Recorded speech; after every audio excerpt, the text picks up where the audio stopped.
Hello, and welcome to Rocket Fuel, your daily update of everything that's happening in the Rocket Pool and Ethereum communities. My name is Wack. Today is July 14th, and today's episode is going to cover an interesting bit of information about team funding that I discovered a few days late. We're going to be talking about the votes that are live on Rocket Pool governance.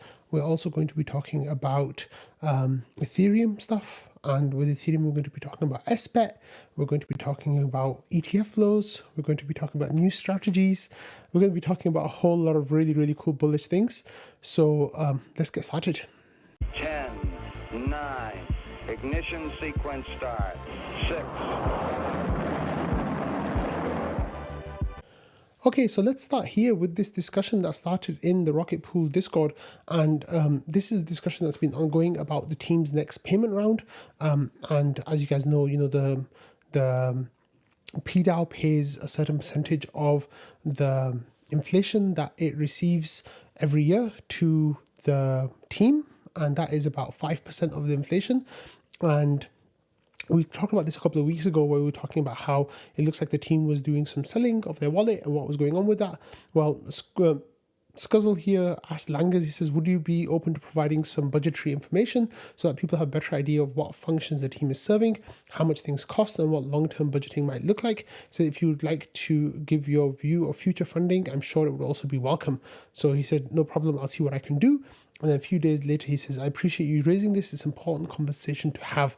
So Langers goes on to say, to provide some transparency, the current burn rate you're seeing reflects our decision to hedge some RPL into Australian dollars and stablecoins to build a financial reserve. So Langers says our actual operational burn is significantly lower in the range of $2 million to $2.5 million per year. And then he says in 2024, the protocol DAO grant covered most of our operating expenses. That won't be the case this year because the RPL price is down so much. And he says it's likely to cover around 20%. So he says if we were drawing against the fixed USD value, the financial pressure on the DAO would be much greater. Fortunately, the dev wallet offers us some buffer during this period, but we still rely on DAO support to operate sustainably. So he says we're hopeful that RPL pricing will recover over time, but in the meantime, we're actively managing risk through strategic hedging and diversifying our income. This includes launching a staking operation and developing protocol line partnerships. And he says happy to discuss this further. So then Scuzzle tagged a bunch of people who've been active in the discussion, saying, I'll let you ask the info that you want, instead of putting words in your mouth for what I think you're looking for. And then Lulu said, what does it mean to be launching a staking operation and developing protocol line partnerships? And Nosho says, quoted the amount of money that it cost to run the team, $2 million to $2.5 million a year. He says, isn't that $400,000 RPL on the lower end? And even if we subtract 50K from the PDAO, still more than 25,000 RPL per month that were mentioned. And Langer says that's correct, but it's lower than the 530,000 mentioned also. He said, I'm not saying that we don't have a burn rate issue at current RPL price level. By my calculation, we have around 3 years of runway. But if RPL price does not improve and we do not diversify income sources, the two big ifs though. This is even a modest increase by crypto standards of 200% or 300%, up to $15 or $20 RPL. It says of the RPL price improves our runway considerably. Happy to hear your thoughts on this matter. And then he says for the staking operation, he says initially the idea is to stake our own ETH and RPL within the protocol. Later we may partner to stake other people's ETH as well, but we may have to navigate some regulatory barriers first. And then protocol line partnerships says we have partnerships in the works that would share revenue with both the DAO and the team in return for partnership status recognition. He says, I can't say much more for now, but I hope to in the near future. He says, we hope we can expand on that to contribute to both the DAO and the team's funding, and individual initiatives will not bring in enough to cover all our costs, but a few of them together will certainly augment. So then there was some math going on and people kind of asking some more questions, but Langers then gave some more information as well. So here Scuzzle, he keeps wants to say Squeezle because he changed his name, and I'm really like struggling to remember to say Scuzzle. It says apparently, how much does the team spend on critical functions that are necessary for the ongoing functions of the protocol? How much is one-time dev work that is needed? How much is going into costs that we need to figure out how to fund forever? And then Lang has replied for that. He says, I don't break it down like that because we have salaried roles. Most of our time is spent on developing and improving the protocol. We try to minimize reliance on us as a team for operational activities. But he says the necessary activities would be smart node updates, API website maintenance, and community management. And then Noshwa here said, as far as staking operation with own ETH and RPL, if we're talking about a 3-year runway at the moment, staking some of the capital is only going to reduce the runway because it's not going to appreciate enough in that time frame, right? So is this more meant as an investment to prove potential partners that you're capable? And then Langer's replied, staking is reasonably liquid. The aim is to maximize our runway through effective use of our assets. He said, additionally, as you said, it would provide the reassurances to potential partners. So that's really cool. And then Guzzle asked today if anyone has any additional questions. And if not, then we're going to go to a vote for the continued 5% funding for the team. And yeah, that's that. There you go. So Neverland Island finished the topic so far with asking of the current team's position regarding more staff hiring. The team's position has been fairly consistent as long as I've known them. I don't want to put words in their mouth or assume any kind of like inner knowledge or anything like that. I don't have any of that information, but it's always been the case that integrating new hires is more difficult than just kind of getting on with the work themselves. And of course, then there's budgetary issues and all that kind of stuff as well. So yeah, that was some really, really interesting information. I'm sorry I missed that. I just kind of didn't read this thread for a while and nobody submitted it to submissions. But there was some really, really interesting information in there. So I thought it only makes sense to cover that for you all. Okay, there is an ongoing vote. For those of you who don't know, well, there's 2 ongoing votes. The first one is IMC membership selection, RPIP 20, using RPIP 20, and the second one is Saturn follow-up vote number 2. So if we actually have a look at the IMC membership right now, you guys might not be able to see the screen fully. Yeah, there you go. Okay, so Valdorf is number 1, Samus is number 2, Halula is number 3, Destroyer is number 4, Scuzzle is number 5, Ken is number 6, and Dukey is number 7, and the top 7 people will get elected to this. And myself, I'm number 8, and Dr. Worm is number 9. And in terms of votes, most of the big votes have already come in, and yeah, people have voted along with their preferences, but mostly it's the case that the comment that I made was all great people. I'm happy to be back up myself because I didn't actually vote for myself. So yeah, but the person who actually got that's the first vote. The second vote, of course, is the Saturn follow-up vote, and this one is 99.76% for, and this is 0.25% against it. Let's see who actually voted against it. You have to scroll quite far down, and the person didn't leave a message. They voted against it with their 29 vote power. So yeah, I won't put them on blast. But yeah, the votes have both now reached quorum, which is always the issue that you kind of want to think about. And the person who got them over quorum was actually Patches over here, who voted just as we're getting close to quorum, enough that his vote power would kind of push things over. So he voted for the IMC election, and he voted in favor of the Saturn follow-up vote number 2. So that was really nice that we got that over the line. We got both of them over the line. I just want to take a second to just talk about how amazing it is that the Rocket Pool DAO takes voting so seriously. You hear about the quite big DAOs, and they actually struggle to get quorum on their votes quite frequently. And in my whole time in Rocket Pool, not a single vote has failed to reach quorum within the time required, which is absolutely amazing. It's really, really a huge achievement. And, kudos goes out to the big delegates, but also before we had the delegation system, the community members would step up and vote every month. Not every month, but every vote that came up. And people didn't get voting fatigue, which is amazing, and people didn't let things slide.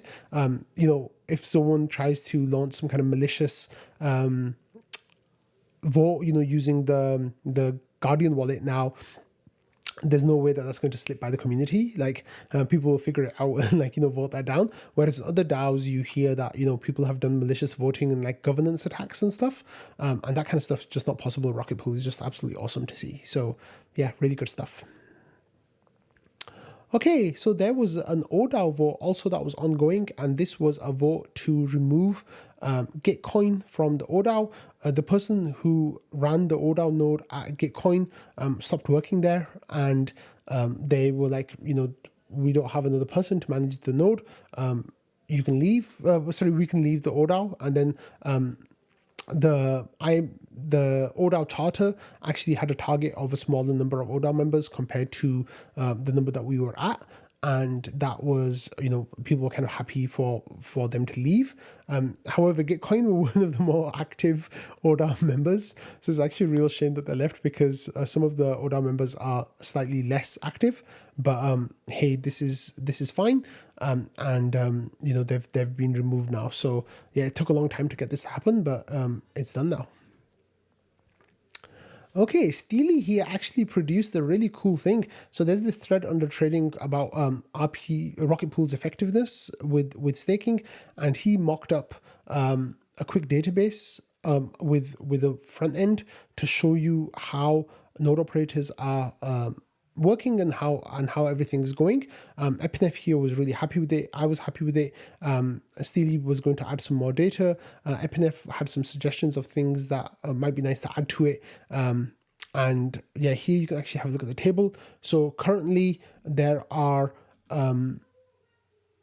35 underperforming nodes, and 50 nodes actually have zero performance. So those nodes have been down for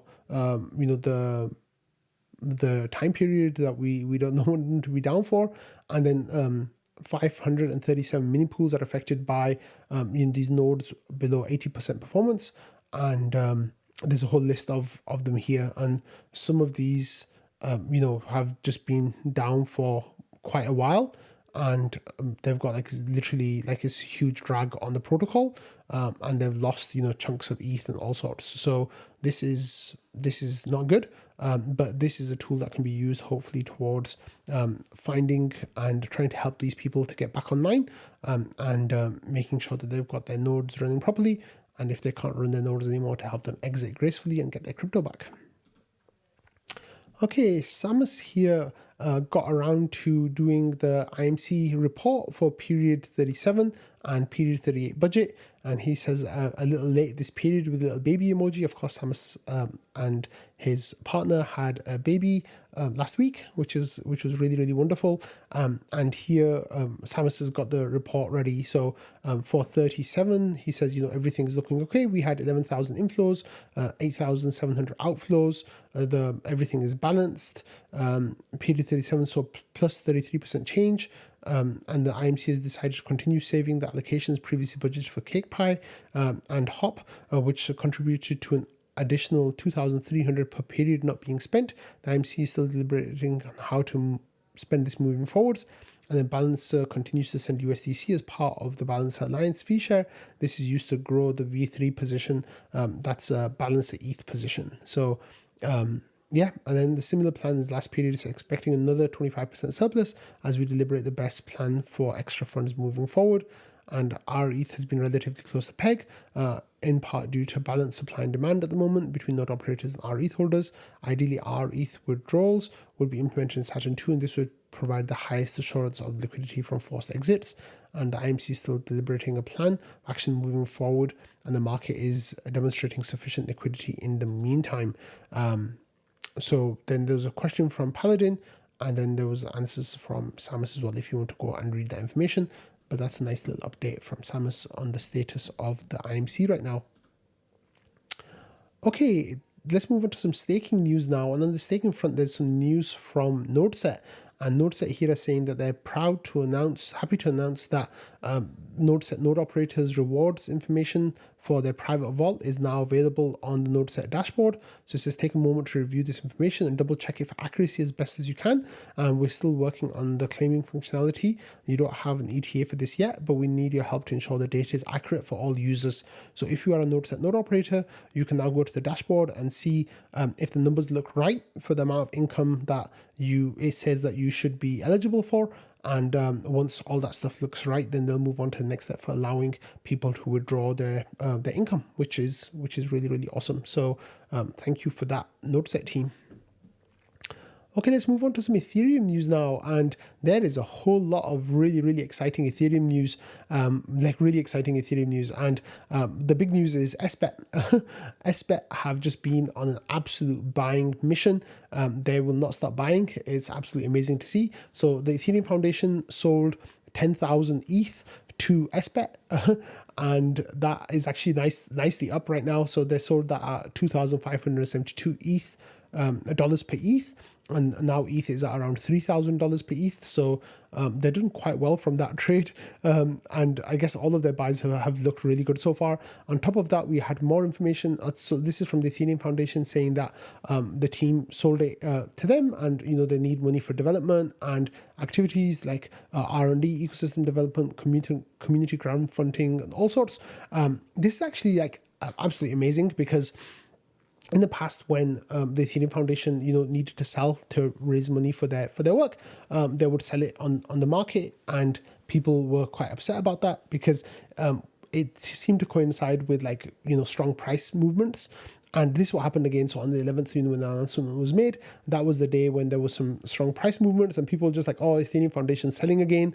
And there was some wallet that was linked to the Ethereum Foundation that wasn't actually an Ethereum Foundation wallet that sold, a few $1,000s worth of ETH, and people were getting kind of upset about it. And then this story came out of the Ethereum Foundation selling to SBET. And I think this is actually one of the best case scenarios because these treasury companies, at least, hopefully for the long term, will just be a black hole for ETH, and they'll just absorb it all up, and they're never going to be selling it. And if that's the situation, then that's actually the best case scenario for the Ethereum Foundation to sell their ETH to the treasury companies. Now, it does help that SBET has Joe Lubin as the lead there, and he's of course a co-founder of Ethereum. So I guess there's some nice bridge of relationship there between them. But this is actually a really, really good situation where it just reduces the selling on the market, and that I think that's really, really cool to see. Now, they didn't stop there. They actually went kind of wild over the last few days, and they bought so much ETH that it hasn't actually even fully filtered through the system yet. So this Max TFSA person takes screenshots of the amount of money coming in. So here there was a 5,000 ETH buy, and then there was another buy of 14,600 ETH, nearly 14,700 ETH, absolutely astronomical amounts. And if you actually, let me just see, even over the weekend, I hope that there's just SBET stuff here. Yeah, this is just SBET stuff. But look, today they bought 25,000 ETH again. That was 3 hours ago, and they're just buying huge amounts of ETH. So this was before the buy from earlier today. They bought about $150 million of ETH last week, which is just a gargantuan amount of money. So they actually now have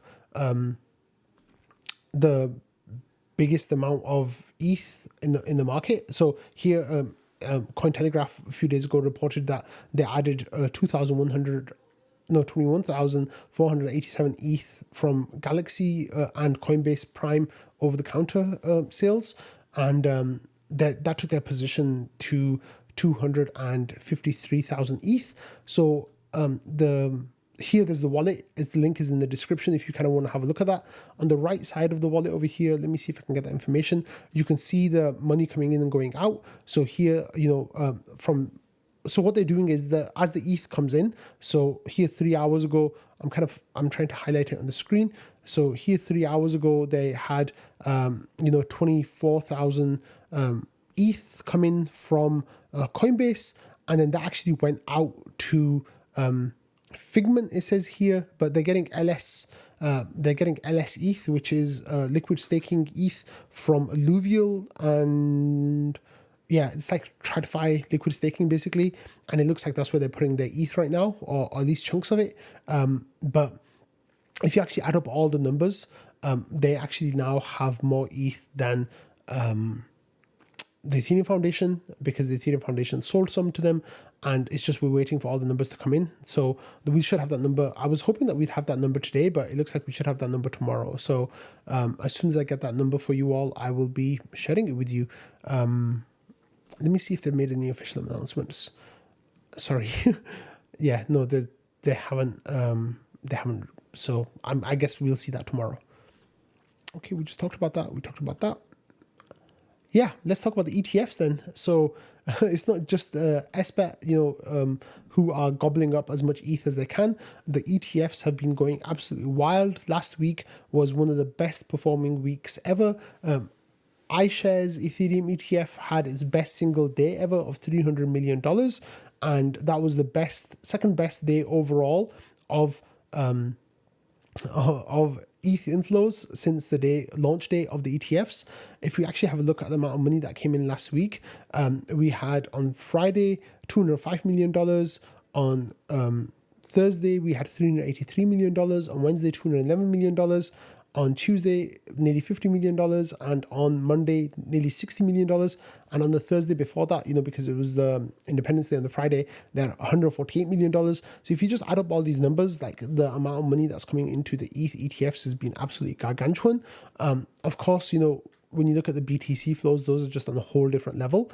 But in terms of regular ETFs, this performance has been nothing short of truly phenomenal. So the ETFs are gobbling up a whole lot of money. And that's a black hole for money. Now, so we have SBET, we have the ETFs, but those guys, there's going to be a whole lot more stuff going on as well. So here we actually have a crypto native ETH strategy play now, and it's called ETH Strategy. That's the name, and they've acquired 6,900 ETH. And actually, they then had a partnership where they acquired another 1,000 ETH as well. This is with Moss Ethereum, so they got 1 more 1,000 ETH there, so they are now up to 6,900 ETH. So this is actually an on-chain treasury system.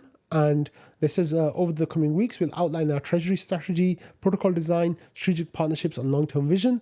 Stay tuned for everyone. So they're just saying that, they bought the 6,900 ETH, and this tranche puts them amongst the top on-chain ETH treasuries, and they're just getting started. So yeah, there's a lot of excitement about this, and I think that's going to be a really big one.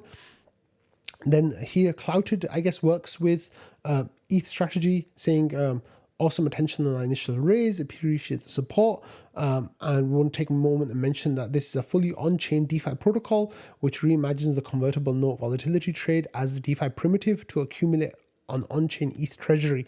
So it says, that then it's kind of explained that they're building fully on-chain and everything is going to be on-chain. So that is really, really cool to see. Of course, it's built on Ethereum, which is awesome. And then we've got a new mining company. This is BTCT, and they have announced the completion of a $1 million strategic Ethereum reserve. And this is a Bitcoin miner that is pivoted to being an ETH treasury company. So as the stable market continues its explosive growth, Ethereum has emerged as the foundation of on-chain USD settlement and value transfer. Now, there's some articles here about just a bit digital, BTBT, and shifting from mining to ETH staking. And this is this is like a trend now. I think that we're going to see a whole bunch of BTC mining companies becoming ETH treasury systems, and it just makes sense, right? Okay, let me kind of explain it to you guys.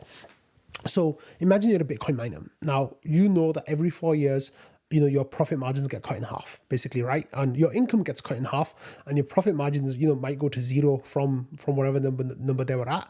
And you spend a vast amount of money buying mining rigs, and every time there's like an efficiency bump, it becomes more and more difficult for you to stay online.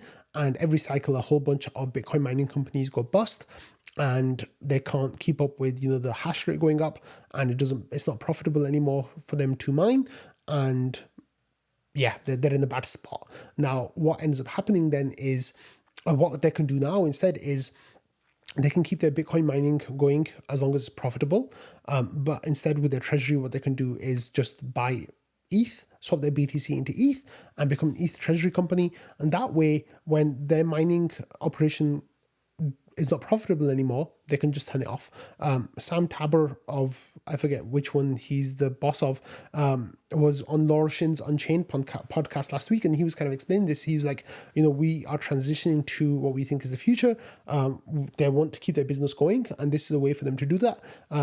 And their mining, hardware is just going to become expensive paperweights once it's not profitable anymore to be using it, and they are looking at certain death, basically, for these small to medium-sized mining companies. Unless they have something that sets them apart, they're going to die, and they see the writing on the wall, and they would much rather transition to a much more sustainable ETH treasury business as they see it, and go that route instead of certain death with Bitcoin.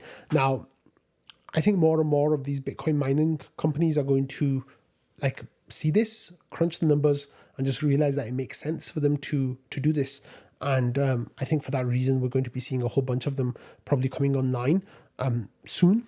Now, this is one of the situations where the earlier you are, the more likely you are to succeed, because eventually, capital will start to get more difficult to come by, and the kind of financial games that you can play with your share price becomes a bit more difficult to do if your number of shares isn't increasing. But the reality is that they're more likely to succeed if they do that soon. So I wouldn't be surprised if we see a few more Bitcoin mining companies become ETH treasury companies in the coming weeks. Hani Abu here explains the point quite well. He says Bitcoin is in shambles, Bitcoin mining is not profitable, and they need to take on debt and pay for operations with future revenue. Rather than keep up the mirage that this is sustainable, they're pivoting to ETH. Since ETH has a sustainable security budget and is a productive asset, it makes much more sense not only to financially but also as the premium store of value asset. This is not to mention ETH's ability to be productive. It makes it infallible to the Bitcoin treasury problem, where yield requires constant flow of new buyers. And when that dries up, these Bitcoin strategy companies are left holding an unproductive asset. Whereas, of course, with ETH, you can use it in DeFi, you can stake it, you can get actual yield on your ETH. And with that yield, you can keep your business going, which is really, really awesome to see. And if we actually have a quick look at the ETH strategic reserve stuff, you'll see that SharpLink Gaming is still number 2. That's because they haven't made an official announcement of those big buys yet. As soon as that announcement comes through, then I presume it'll be sometime today or tomorrow, or maybe Wednesday. We see on chain that the ETH is already there. We just need to tell us, what their buy price is and all that kind of stuff. But as soon as that happens, then these guys are going to have a whole lot of ETH in their bag. They're going to go to number 1. So Ethereum Foundation currently is at 242,000 ETH, and then SharpLink Gaming is at 216,000, and then Bitmine, they actually purchased their first ETH as well, 163,000 ETH they've got now, and Bit Digital is coming up at number 7. That's BTBT, and there's just so much money here. So yeah, this is a huge amount of ETH that these guys have, and the number that's actually just growing higher and higher every time I look at it. So the strategic ETH reserve now is at 1.5 million ETH, and that's $4.5 billion worth. So yeah, this is absolutely fantastic, and I think that number, of course, is going to get bigger and bigger because they are going to keep buying more and more ETH, and the ETFs currently hold 4,410,000 ETH, and that is $13.25 billion worth of ETH as well in the ETFs. So there's just a gargantuan amount of ETH that is being held in these places. When you add on top of that 29% of all ETH is now being staked, I think that's like 35 million ETH. There's a lot of ETH that's just being locked up, and when all that ETH gets locked up and the price action is bullish, I think we'll see some really, really, really cool things happening in the coming weeks and months. Okay, Ryan Sean Adams here provided a summary of the ETH report for Q2, and he says it's bullish. So in this report, I'm not going to go through every piece in detail, but it talks about Ethereum stablecoin dominance going up, and which are the big stablecoin providers who have increased their amounts on Ethereum. It says DeFi credit is all-time highs. Real world assets are coming on chain, and a lot of them have grown substantially. Demand for ETH is that ETH ETFs are soaking up all the supply. And then there's treasury demand is also rocketing in terms of how much ETH they're locking up. And then with supply, ETH is capped at a supply rate. So if every single ETH was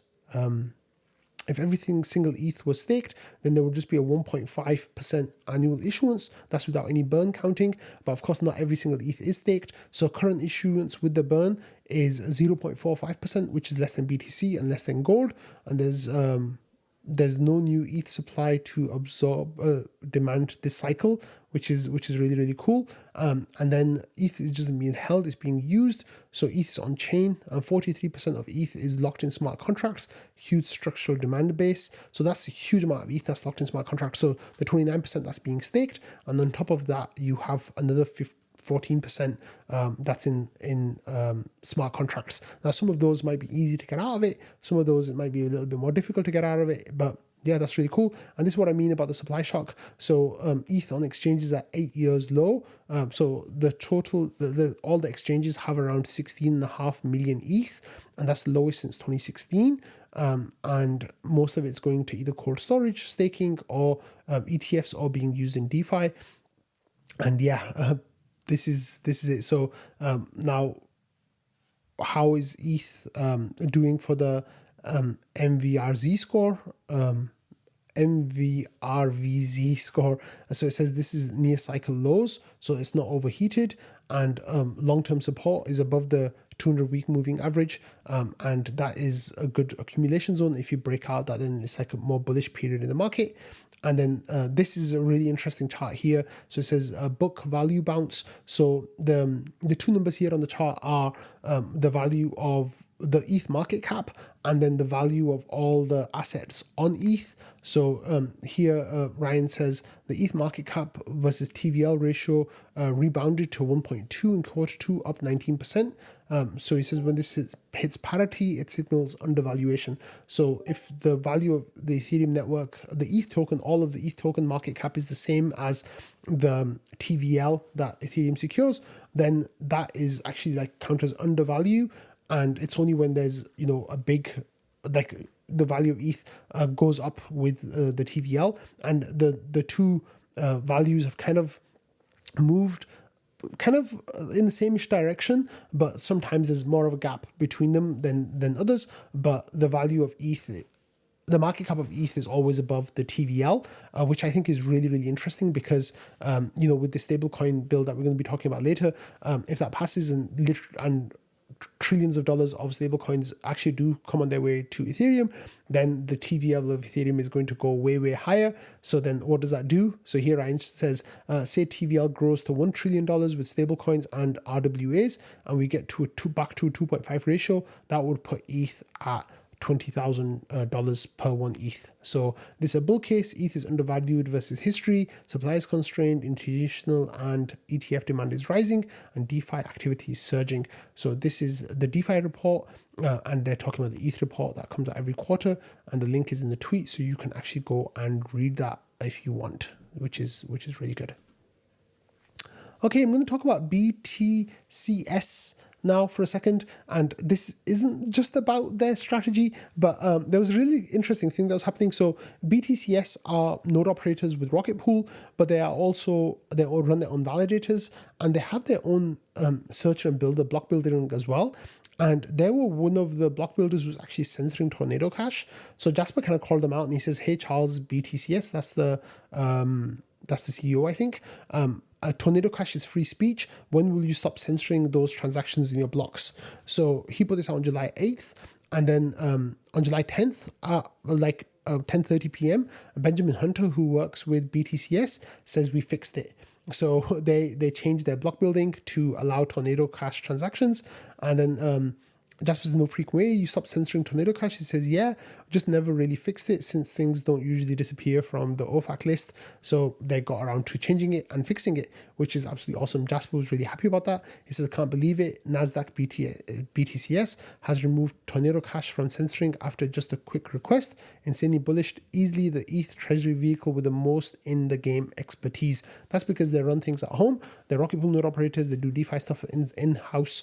They do cow swap searching and transaction matching. They do all sorts of really cool things. So M-Team here says that's great to see, lots of respect. Anthony Sassano says huge kudos to them for doing it so quickly. ETC says love what these guys are doing. So yeah, some really nice things there.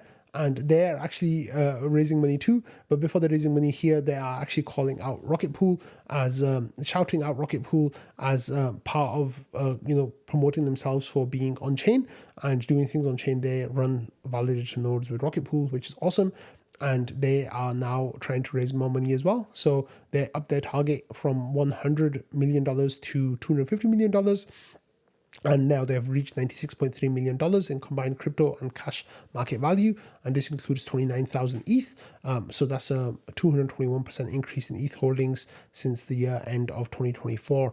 And what they're doing with that, they are holding ETH, they are staking with Rocket Pool, they are staking in solo nodes, and ETH is posted as collateral on Aave. So they're doing a whole lot of stuff. Where did their money come from? 39.5 million is from ATM sales, 7.4 million is from convertible debt, and Aave stablecoin loans that has 15.5 million in there as well. So yeah, they are doing some really, really cool stuff. Good stuff. Everything is super bullish in Ethereum land right now. In other news, in more Ethereum news, I covered the GMX hack last week, and the hacker actually returned the funds. And you can see here, leaving an Etherscan message saying, okay, funds will be returned later. It's not actually an Etherscan message. They signed a message with their private keys saying that they'll return the funds later. And then you can see that it was $40 million. And then the funds were actually returned. So here this person says humanity is restored in GMX, 5 million bounty reward for the hacker. So GMX came out and said that they're going to set a bounty for $5 million. So the hacker decided to keep the bounty and send the rest of the crypto back to GMX, and positive news for Arbitrum. And here as well, the GMX said that there was a security vulnerability in the code base that was disclosed. GMX v1 forks were safely notified. We'd like to recognize the actions of this person in their recovery. A potential exploitable amount of $42 million belonging to GLP holders was secured.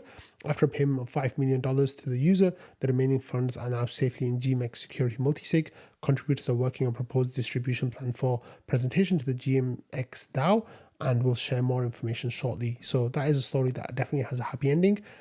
Very, very good ending that they were able to get their money back.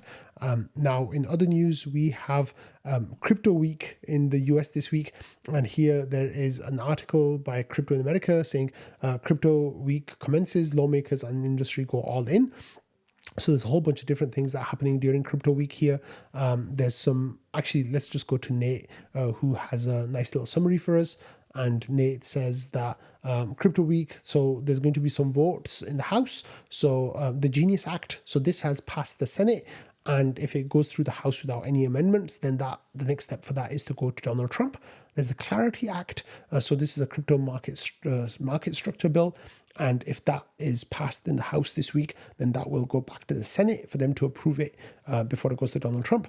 And then there's also an anti-CBDC Surveillance State Act. So it bans the Fed from issuing CBDCs, central bank digital currencies, and that would then go to the Senate. So it looks like in the House, they are doing a whole lot of crypto stuff.